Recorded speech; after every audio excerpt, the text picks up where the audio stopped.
Meus queridos irmãos e irmãs, celebramos a memória de São Bento, pai da vida monástica no Ocidente e poderíamos dizer pai do Ocidente, porque com os seus mosteiros, São Bento verdadeiramente salvou a civilização cristã ocidental. São Bento viveu no século VI, na Itália.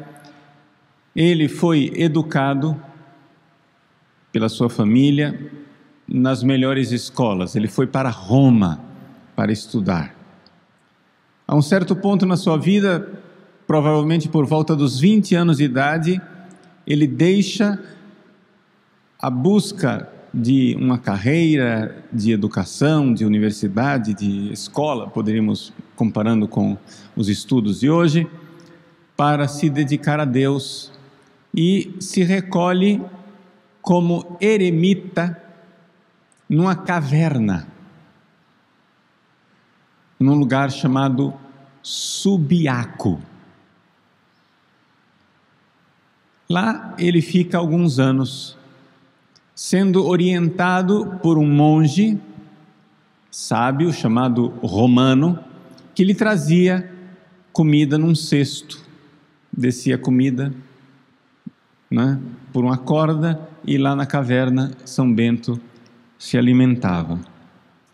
É interessante notar que São Bento iniciou essa sua vida de busca da santidade, busca de intimidade com Cristo. E é aqui que vem este motto, esta frase que eu fiz questão de colocar no frontispício do meu site. Christo nil preponere. Nada antepor a Cristo. Nada vem antes de Jesus. Em primeiríssimo lugar vem Cristo. Todo o resto vem depois. E é isso que nós recitamos na própria oração da coleta da missa de hoje. São Bento, então, partindo, colocando Cristo em primeiro lugar, viveu uma vida de eremita. Acontece que naquela região morreu um abade, morreu o chefe de uma comunidade de monges, e os monges ficaram sabendo que tinha este homem virtuoso, este homem de Deus que morava numa caverna, e disseram: não, venha, nós escolhemos você para ser nosso abade. São Bento então começou o seu trabalho de ser abade desse grupo de monges, mas não deu muito certo. Os monges rebeldes começaram a espernear, a tal ponto que resolveram colocar veneno na bebida de São Bento. Deram para ele uma taça de vinho envenenada. São Bento, antes de beber, traçou o sinal da cruz. Vamos lembrar que São Bento era leigo, tá? São Bento não era... as comunidades monásticas daquela época não tinham sacerdotes, eram leigos. São Bento traçou o sinal da cruz sobre o cálice se rompeu, quebrou, e de lá saiu uma serpente. Por isso que as imagens de São Bento, ele tem um cálice e uma serpente. Foi Deus que salvou São Bento de ser envenenado pelos seus monges. Não foi pelos pagãos, pelos monges, que não aceitavam a regra. E onde está o problema destes monges? Na sua regra, São Bento, a gente vê claramente que ele tenta combater uma coisa que hoje é muito comum, uma doença espiritual chamada assídia. O que é a assídia? A assídia é uma mistura de tristeza com preguiça. Deus chama os monges, e não somente os monges, a todos nós, para a santidade. Inicialmente isso pode entusiasmar as pessoas e diz: opa, eu vou ser santo. Mas aí a pessoa começa a ver o preço que ela tem que pagar para ser santo. Para ser santo tem que morrer o homem velho. Tem que morrer a mulher velha. E falou de morte, vem uma tristeza. Não quero matar. Meu homem velho é o meu bichinho de estimação. A mulher velha é bichinho de estimação. Eu não quero que morra. Nossos pecadinhos de estimação, nossas desordens de estimação, nossas misérias de estimação. E então vem uma tristeza. E essa tristeza, ela depois se solidifica numa espécie de preguiça, que nós poderíamos chamar de preguiça vocacional, uma preguiça ontológica, uma preguiça de ser santo. O meu ser, eu sou chamado a amar. Mas vamos deixar para outro dia. Então São Bento combate isto na sua regra, e em primeiro lugar na regra ele já começa a criticar a pior raça de monge, que são os monges que ele chama de monges sarabaitas. O que é um monge sarabaíta? São os monges que não têm o voto de estabilidade no mosteiro. Para São Bento, quando uma pessoa entra no mosteiro, entra numa família, entra numa casa, onde tem um pai, que é o abade, ao qual deve obedecer, onde tem uma figura, que é a figura mais materna, mais doce, que é o prior. O abade é o pai, a regra. O prior é aquele a quem é o irmão mais velho, a quem recorrem os outros irmãos, apelando por misericórdia. Mas nessa estrutura de estabilidade, figura de pai, figura de mãe, nós vemos em primeiríssimo lugar um compromisso de São Bento por uma realidade bastante bonita, porém bastante dura, chamada família. Qual é a nossa tendência? A gente enjoa da família, vai para outro lugar, imigra.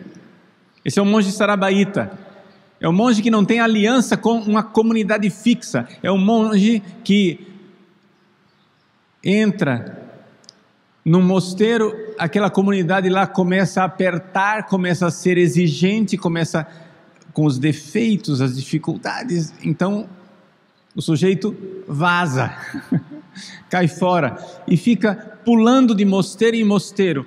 A regra de São Bento fala, número 1, de estabilidade, aliança com a família espiritual, aliança de virtude. Vejam como é um modelo de família cristã e como esse modelo de família dos monges foi modelando as famílias biológicas e reformulando a ideia de família, cristianizando a ideia de família. Aliança de amor, voto de estabilidade. Mas não somente isso. Quando você fala em monges, a primeira coisa que você pensa é rezar. São Bento, a primeira coisa é trabalhar. Não que o trabalho seja tudo. Na regra ele diz, ora et labora. Primeiro ora. Mas acontece que a oração ela não será frutuosa, a oração não será boa se não houver uma purificação que vem através de um trabalho humilde. Na época de São Bento, trabalhar era coisa de escravos. Os escravos trabalhavam, os nobres não trabalhavam. São Bento era de uma família nobre. primeira coisa que ele faz é põe um rastelo na mão dos monges, uma enxada na mão dos monges. Um trabalho humilde, braçal, inicialmente, para purificar pacientemente, porque esta realidade é exatamente a realidade que vai mortificando as nossas paixões, o nosso orgulho, e então nos traz ao primeiro grau de humildade, que é a humildade de encontrar Deus nas pequenas coisas do dia a dia. Enxergar Deus na criação, no trabalho, na horta. E então ali é que se funda toda a oração da vida monástica. São Bento insiste muito na oração comum, na oração pública, na oração do ofício, na oração do saltério, ou seja, dos salmos. Hoje nós temos uma ideia de que o breviário, a liturgia das horas, é uma coisa de padres. A recitação dos salmos é uma realidade de cristãos. Eram comunidades leigas. E São Bento, insistindo na meditação dos salmos em comum, queria que os monges fossem introduzidos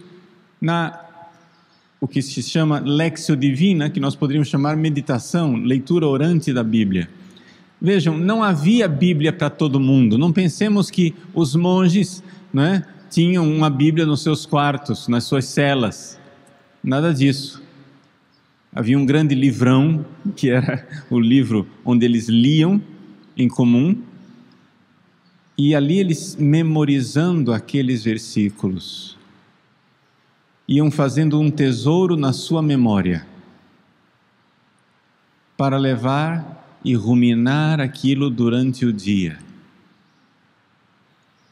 Ruminar aquelas palavras, trabalhando na enxada, na presença de Deus, em silêncio. Em silêncio. A Santa Regra inicia com asculta, ou absculta, escuta, fili, verba magistri. Escuta, ó filho, as palavras do mestre. É a obediência. A obediência quer dizer esse escutar Deus no abade, escutar Deus no dia a dia, numa obediência, numa humildade. Na abadia de Monte Cassino, onde São Bento está enterrado junto com sua irmã gêmea, Santa Escolástica, na cúpula da atual basílica, que foi reconstruída depois dos bombardeios da Segunda Guerra Mundial, um pintor moderno desenhou a obediência. A obediência é uma mulher, mas toda ela voltada para a escuta. Obediência é obaudire, audire é ouvir, obaudire quer dizer ouvir com intensidade. O corpo inteiro dela está voltado para ouvir e ela está nesse gesto com a mão em concha no ouvido, atenta. O corpo inteiro parece que se fez ouvido. A obediência, escutar a vontade de Deus, a vontade de Deus que nós encontramos na meditação da palavra, no ruminar dos salmos, no trazer e retrazer aquilo, de tal forma que Deus vai me purificando pelo trabalho e pela oração e pelo trabalho. Ao longo dos séculos, os mosteiros beneditinos descobriram que também existe um outro tipo de trabalho purificador, o trabalho intelectual. E foi o trabalho intelectual desses monges beneditinos, o trabalho com o qual a civilização ocidental foi salva. Monges, durante séculos, nos seus scriptoria, iam copiando manuscritos. Se hoje nós temos a Bíblia, nós devemos a esses monges, que os manuscritos iam envelhecendo e eles iam recopiando pacientemente para que não se perdesse a herança dos grandes manuscritos, dos grandes livros da antiguidade, da Bíblia, a palavra de Deus, a experiência dos santos padres. Foram eles quem cultivaram tudo isso, não cultivaram somente nas estantes de suas bibliotecas, mas cultivaram também no escrínio, no tesouro de seus corações.